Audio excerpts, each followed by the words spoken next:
आप जैसे भी हो बिल्कुल वैसा ही रहने का प्रयास कीजिए। क्यों? क्योंकि ओरिजिनल की कीमत हमेशा डुप्लीकेट से ज़्यादा होती है। नमस्कार दोस्तों, मैं ज्योतिष आचार्य वासुदेव मिश्रा आपका अपने चैनल सत्य की खोज में हार्दिक अभिनंदन करता हूं। दोस्तों, आज का यह ज्योतिष का कार्यक्रम आप लोगों के लिए यानी कि वृषभ राशि वालों के लिए बेहद ही ज़्यादा खास कार्यक्रम साबित होगा। जैसा कि आपने थंबनेल में स्पष्ट रूप से देख ही लिया होगा कि मकर संक्रांति के बाद हुआ बहुत बड़ा उछाल जानकर खुशी से झूम उठोगे। जी हाँ दोस्तों, गोचर कुंडली में सूर्य महाराज और देवगुरु बृहस्पति इनका जो संबंध है, जैसे ही सूर्य महाराज मकर राशि में प्रवेश किए वैसे ही केंद्रगत संबंध इनका बन गया और ज्योतिष शास्त्र में नवम पंचम यानी कि त्रिकोण और 1 4 7 10 यानी कि केंद्र, अगर कोई भी दो ग्रह जो आपस में नैसर्गिक रूप से मित्र होते हैं, अगर वह नवम पंचम या फिर 1 4 7 10 केंद्रगत संबंध बनाते हैं तो वह अत्यंत ही श्रेष्ठ और बेहतरीन परिणाम देने के लिए बाध्य हो जाते हैं। ऐसा ही कुछ अब आपको अपने जीवन में देखने को मिलेगा, क्योंकि 15 जनवरी 2024 को सूर्य महाराज अपनी वर्तमान धनु राशि को छोड़ करके मकर राशि में प्रवेश कर चुके हैं और अभी वर्तमान समय में देवगुरु बृहस्पति मेष राशि में गोचर कर रहे हैं, जिसकी वजह से मकर राशि में गोचर करते हुए सूर्य महाराज और मेष राशि में गोचर करते हुए देवगुरु बृहस्पति, यह दोनों आपस में नैसर्गिक रूप से मित्र होते हैं। परिणाम स्वरूप इनका जो केंद्र का संबंध बन रहा है, यह आपके जीवन में अत्यंत ही श्रेष्ठ परिणाम प्रदायक साबित होगा। तो ऐसे में दोस्तों, बड़ी स्पष्टता के साथ जानने का प्रयास करेंगे कि किस प्रकार से देवगुरु बृहस्पति और सूर्य महाराज आपस में केंद्र का संबंध बना करके आपके जीवन में बड़ा परिवर्तन कर सकते हैं। जी हाँ, इसका परिणाम आपको कितना बेहतरीन तरीका से मिलने वाला है और इस परिणाम को और ज़्यादा बेहतर बनाने के लिए क्या उपाय आप कर सकते हैं, ये तमाम प्रकार की जानकारी आज के इस कार्यक्रम में आपको बताएंगे। इसलिए कार्यक्रम को बिना मिस किए अंत तक देखने का प्रयास कीजिए।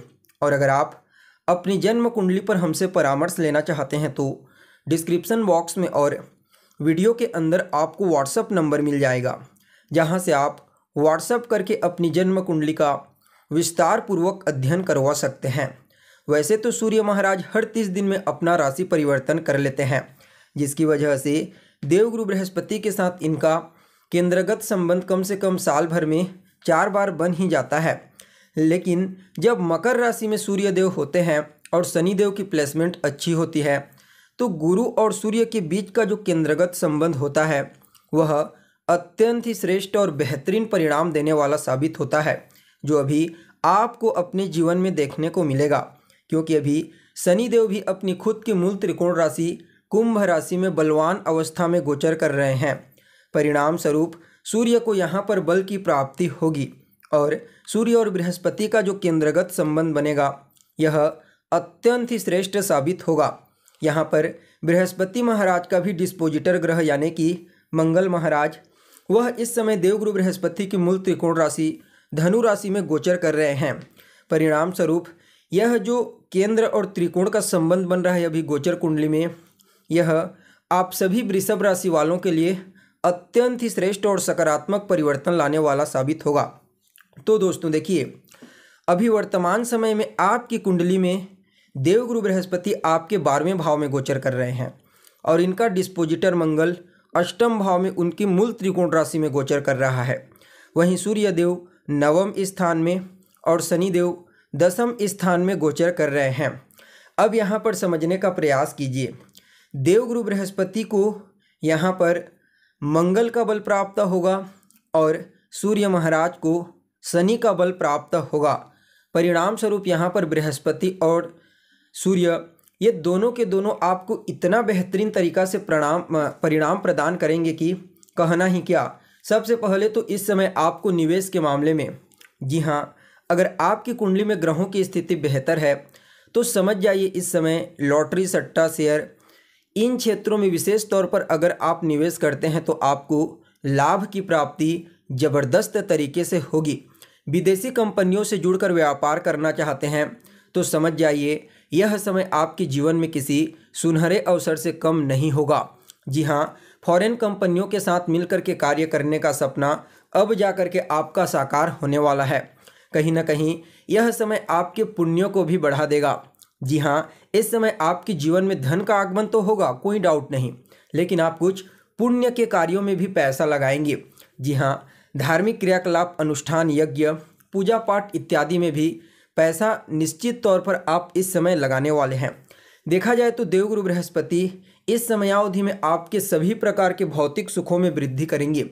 जी हाँ, अगर आप भूमि, भवन, मकान, वाहन इनसे संबंधित सुखों की प्राप्ति करना चाहते हैं तो समझ जाइए यह समय आपके लिए अत्यंत ही श्रेष्ठ और लाभदायक साबित होगा। अगर इस समयावधि में आप कोई प्रॉपर्टी खरीदते हैं, वह भी अगर आप अपनी माता के नाम पर खरीदते हैं तो फिर कहना ही क्या। जी हाँ, इस समय आपकी माता के नाम पर खरीदी गई प्रॉपर्टी, मकान और वाहन ये सब के सब आपके लिए प्रॉफिटेबल साबित होंगे। वहीं जो जातक पॉलिटिक्स के क्षेत्र में कार्यरत हैं उनके लिए भी यह समय कहना ही नहीं, हर प्रकार से उन्हें सफलता की प्राप्ति होगी। देखा जाए तो आपकी मानसिक स्थिति को भी मजबूत बनाने के लिए यह समय काफ़ी बेहतरीन कहा जा सकता है। यानी कि अगर आप पहले से पूर्व से अगर किसी भी प्रकार से मानसिक टेंशन और तनाव से छुटकारा प्राप्त करने के लिए प्रयत्नशील थे तो समझ जाइए इस समय गुरु और सूर्य की कृपा से आपको मानसिक तनाव की समस्या से छुटकारा प्राप्त होगा। कहीं ना कहीं इस समय समाज में मान सम्मान और प्रसिद्धि की प्राप्ति भी आपको पूर्ण रूप से होने वाली है। देखिए, सूर्यदेव भाग्य के कारक होते हैं और भाग्य भाव में गोचर कर रहे हैं और यह धर्म का स्थान भी होता है, 9वां स्थान, और 12वां स्थान मोक्ष का होता है। परिणाम स्वरूप यह जो समय है आपको धार्मिकता के प्रति तो आपकी झुकाव को बढ़ाएगा। साथ ही साथ देखा जाए तो इस समय आप अपने छठी इंद्री के जागृत होने की वजह से कहीं ना कहीं मृत्यु के पश्चात होने वाली चीज़ों के बारे में जानकारी ग्रहण करना पसंद कर सकते हैं। यानी कि देखा जाए तो अध्यात्म के प्रति आपका झुकाव इस समय काफ़ी मजबूती के साथ देखने को मिलेगा। कहीं ना कहीं यह समय उन जातकों के लिए भी अत्यंत ही श्रेष्ठ साबित होगा जो फिलोसोफियर हैं या फिर स्पिरिचुअलिटी के क्षेत्र में किसी भी प्रकार से कार्य करते हैं। समझ जाइए गुरु और सूर्य की कृपा से इस समय उनको विशेष उपलब्धि की प्राप्ति होगी। कहा जाए तो यह समय आपके जीवन में हर तरह से सुख सुविधाओं को तो लेकर के आएगा ही आएगा। साथ ही साथ आप किसी भी फील्ड में लगातार मेहनत कर रहे हैं, प्रयत्नशील हैं, तो समझ जाइए इस समय आपको सफलता की प्राप्ति होने वाली है। जी हाँ, सूर्य महाराज भाग्य भाव में गोचर करते हुए भाग्य के कारक होकर, सफलता के कारक होकर के आपको भाग्य से भी मजबूत बनाएंगे और आपको सफलता भी प्रदान करेंगे। चाहे आप किसी भी फील्ड में प्रयत्नशील हैं, नो डाउट यह समय आपके लिए ज़बरदस्त तरीके से सफलता लेकर के आया है। जी हाँ, इस समय देवगुरु बृहस्पति और सूर्य महाराज इनकी जो दृष्टि है यह भी आपके जीवन में बड़ा ही फायदा आपको पहुंचाएगी। पहले तो इस समय सूर्य महाराज आपको पराक्रमी बनाएंगे, मेहनती बनाएंगे, पुरुषार्थ करेंगे और कहीं ना कहीं पराक्रम करेंगे, पुरुषार्थ करेंगे तो आपका भाग्य जागृत हो ही जाएगा। इसमें किसी भी प्रकार से कोई संशय वाली बात ही नहीं है। वहीं यहाँ पर जो दृष्टि होगी देवगुरु बृहस्पति की वह आपके छठे भाव पर पड़ेगी, आपकी कुंडली के। परिणाम स्वरूप इस समय आपके जीवन में रोग, ऋण, शत्रु इन तीनों चीज़ों से आपका बचाव करेंगे, क्योंकि बृहस्पति को मंगल का भी बल प्राप्त होगा। तो ऐसे में आपके जीवन में आने वाली तमाम प्रकार की समस्याओं से, चुनौतियों से आपको बचाने का प्रयास करेंगे। कहीं ना कहीं यह समय आपके संघर्ष को कम कर देगा और आपको विशेष सफलता प्रदान करेगा। देखिए, अभी वर्तमान समय में शनि महाराज आपके कर्म क्षेत्र में गोचर कर रहे हैं, जिसकी वजह से थोड़ा कार्य को तो विलंबित कर रहे हैं, लेकिन यहाँ पर यह जो संबंध बना हुआ है सूर्य और देवगुरु बृहस्पति का, यह आपके जीवन में एक बहुत ही बड़ा परिवर्तन लेकर के आएगा, क्योंकि सूर्य महाराज आपके भाग्य भाव में गोचर कर रहे हैं, जो शनिदेव की अधिष्ठित राशि में गोचर कर रहे हैं। परिणाम स्वरूप कार्य क्षेत्र में भी आपको विशेष तौर पर सफलता और लाभ की प्राप्ति इस केंद्रगत संबंध के दौरान प्राप्त होने वाली है।